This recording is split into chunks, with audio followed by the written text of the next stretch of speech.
Jane is a very, very, very, very attractive woman, yes. She is a very attractive woman, I must say. The thumbs up from Cyril, and that very, very, very attractive woman, as Cyril says, is with us in the studio now. Jane Higgins-Sheedy. Good morning, Jane. How are you? Good morning, Joe. How are you? Now, you're from Kilmallock. That's right, yeah. And tonight is the big night for you and your home. That's right. Everybody gets to kind of come to my place tonight, and I get to do the entertaining tonight. So, how have you been feeling about your portrayal over the first 3 nights of Come Dine with Me Limerick? I think people kind of, I suppose, when they watch the show, they realise it's kind of light-hearted and it is a show at the end of the day and good fun. So I think they're kind of watching it with that in mind, you know. So I think my portrayal has been to the show's, you know, perspective of people. So yeah, I think so. Perception rather of what they think it's going to be. Yeah. How different are the various personalities involved in this particular part of the series? I definitely think, you know, I'm sure the psychologists and psychiatrists and everything picked, you know, to pick a group of people to put together for, I suppose, fireworks and highlighting of different things, and to put a group of people that are going to entertain. So I think they did really well with us, you know. How were you persuaded to take part? Well, I don't know if I was persuaded. I mean, I've always watched the show and I've always loved to cook, and it's kind of been a passion of mine, and always entertain my family and friends. And my daughter saw it advertised on TV3, and, you know, she said, "Mummy," she said, "it's on, they're looking for people to go on TV3 for Come Dine with Me. You have to do it." So we went along together and we emailed, and then they sent back and she helped me fill up the form, and it kind of just went from there. And I was shocked then, you know, when you got a reply, because you're kind of, I think when you send these things off, you think nothing of them, and when they get back to you, you're like, oh my God, this is reality, this is actually going to happen. So it got very exciting from then. What have you thought of the quality of the meals so far? The quality of the meals, I think everybody has really has done their best. You know, Kathleen's food, I mean, all the preparation, you could see her putting into it and everything. It's clear to see that she's a lady that can cook, you know. I think Nadia said that she hasn't cooked for very long, but she did really well as well in putting the meal together. And I think Cyril obviously is a good man of the fried food, and I mean, his food is really yum as well. So I think everybody has done, you know, their best in what they can do. My cooking is, I suppose I would be a little bit more adventurous in my cooking and try maybe different things. So you kind of see that tonight. What amazes me about the series is how so many of you get the opportunity to go into other rooms of people's homes that you normally wouldn't see. Be careful down here, it's pretty dark. Better be careful, my hands don't wander. Better not. Someone turn the lights on quick! Jesus Christ. Ah! Oh my gosh. So the dog's there, isn't there? I hate dolls. Well, you're in the wrong place. I used to actually flush my dolls down the toilet when I was small. That might explain a lot. I didn't have any dolls myself, no, thank God. Yeah, Graham. Which one is your favourite? None of them. They're all freaking terrible. I wouldn't fancy staying in here on my own now with all those dolls, would you? There's no way I'd sleep in here. So you're just not into dolls? No. Not the ones that don't have a pulse, is it? Play dolls. She knows you too well, Graham. Tie you up there. Have those dolls. You'd be in your element, I think. You're tying me up, is it? Get a life. Get a room. What was going on there? That involved you and car salesman Graham. Well, I think at the end of that clip you heard me firmly telling him to get a life.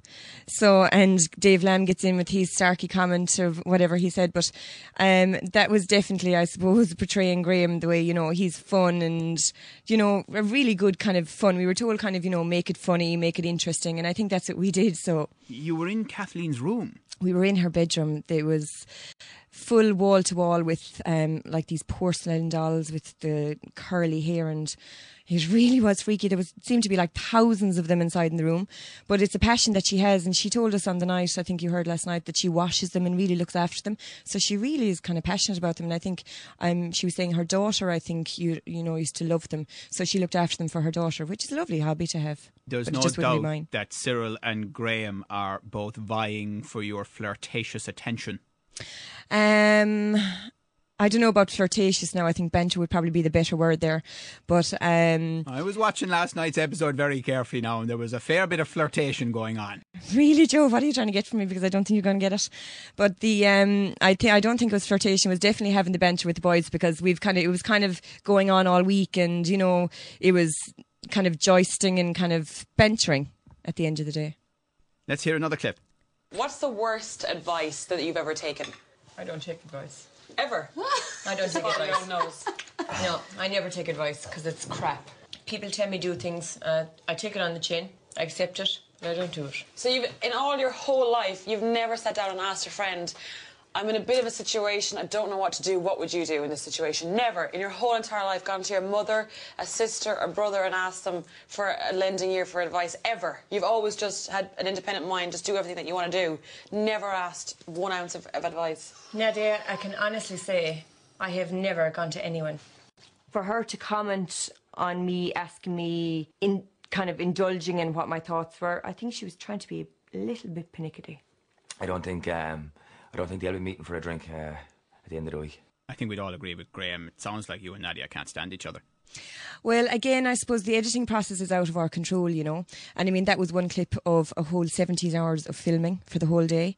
So, I mean, for that to be shown, and there was Did you not use the word bitch to describe her at one point? I said pernickety, I think, if you heard it. No, but not in that clip, but earlier in the week. Earlier in the week, yeah, I did. Yeah, it was a word. But that was actually said off camera, because actually when it was on camera, it was supposed to be for the filming. I actually said I think she went a bit far with Cyril. So they that's what I'm saying, the editing process is completely out of your control. You know, I mean, there is 17 hours of filming done in one day, and we're there for 9 hours every night, and for that to be crammed down to 22 minutes between advertisements and stuff, I suppose they have to just pick the best bits, whether you thought you were being filmed or not. I'm slightly confused. I saw the comment on camera, but you're saying that... Yeah, because when you're in the kind of recording process, you know, it takes them, when you go into the room for the interview, the sound man is outside getting ready, and he normally gives you the go-ahead to say, OK, we're ready. So he hadn't actually said that to that point, whereas in the previous times you heard him say, OK, you're ready to go, and you knew then that the sound was right, the lighting was right, the filming was right, so you were ready to go.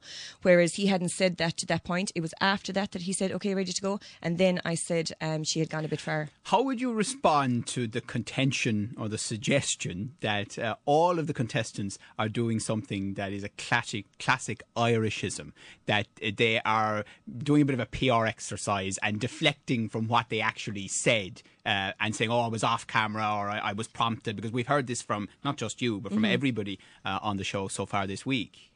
Well, I think I don't think they're deflecting. I think they're telling the truth, you know. I mean, that is how it goes. At the end of the day, we were the 5 people there. We were the ones behind the scenes, now on the camera, at the mercy of the editors, you know. So, I mean, we're telling exactly how it was done. At the end of the day, you are seeing the 22 minutes that's been aired.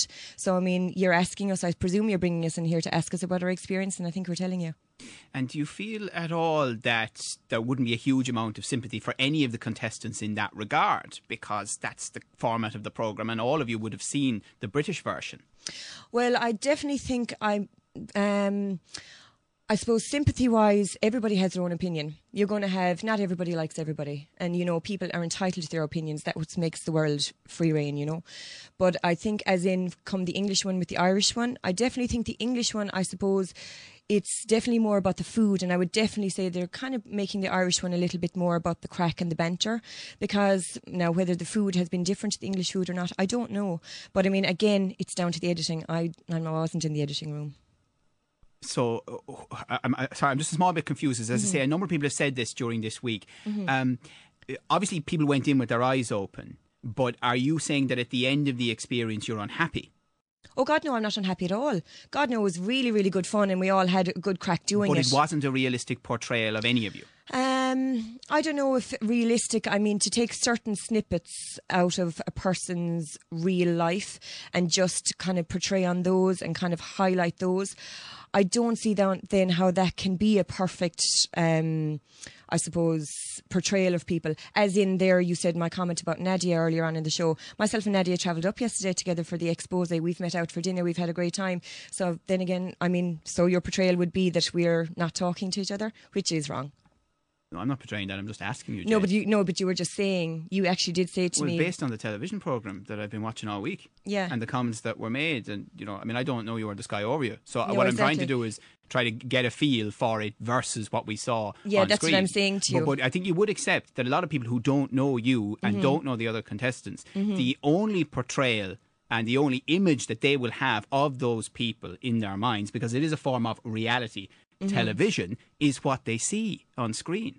And as you say, it's a form of reality TV, and I totally agree with you. They are only going to go on what they see. I totally agree with you. Let's hear another clip. Are you going to come fishing sometime with me? Maybe, yeah? Will you promise me you'll bring me fishing? I'd love to learn how to fish. Right, have we got fishing rods at home? No, you'll have to show me now what rod. Well, I have a nice rod. I have a lovely rod at home. I have a beautiful long rod at home. Oh, matron.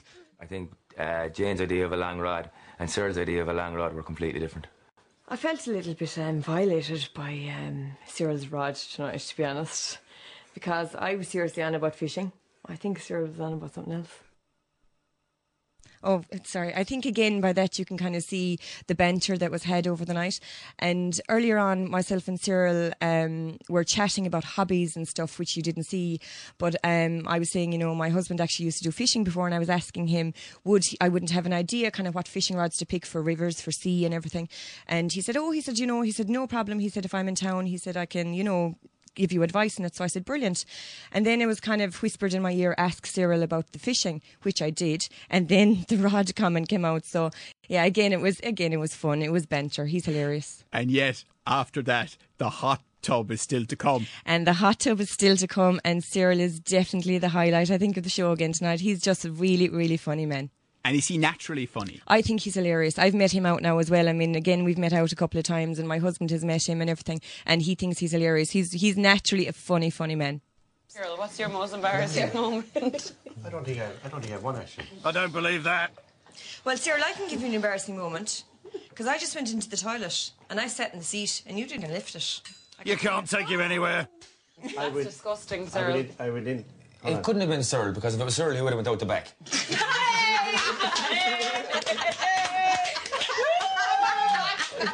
Elvis has left the building. I think Graham has a point there. Cyril, according to the programme, did appear to make some progress during the week, going from Nadia's back garden to at least finding the toilet. Oh, in his defence, the misfortune, on the first night, we weren't allowed to the toilet when we needed to go to the toilet. I don't know if he did go out the back, but he said he was looking at the shed, so he was looking at the shed. And I think on the night, that night, he kind of made the banter out of it again and put toilet paper hanging out of his trousers, which was very, very funny. Typical Cyril. Now, you did say during the week that after you've hosted, and that episode is going out tonight, you will be able to really let rip. That's it. I think I suppose on the night there was a couple of comments made about my food, and it was kind of, I suppose all week you have to have a game face on. You know your night is coming up. You can't kind of let rip completely. So you really have to go, look, my night's coming. Depending on their votes, exactly. So you're going to have to be a good girl, So it was, then I kind of said tonight I'm going to let rip on the Friday night. So you kind of see a bit of altercation there between myself and one of the guests. But it was, again, I mean, we made up and everything afterwards, but I think it was maybe taken a little bit wrong. But it was just an opinion. Outside of the hot tub, what's the highlight of your meal this evening? The highlight of my meal this evening was, God, I don't know. I really enjoyed it all. I don't know.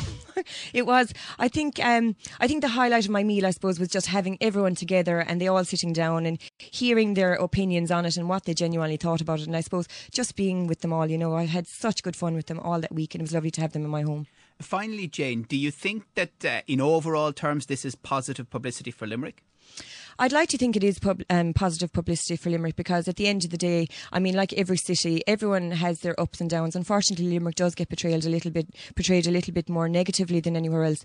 But look, that again is in the eye of the public. You know what I mean? Again, you're out of that. It's out of your control, really. But I do think Limerick people are fantastic, and I think we've proved. We were 5 strangers put together, and we had a fantastic time and have met after. No regrets.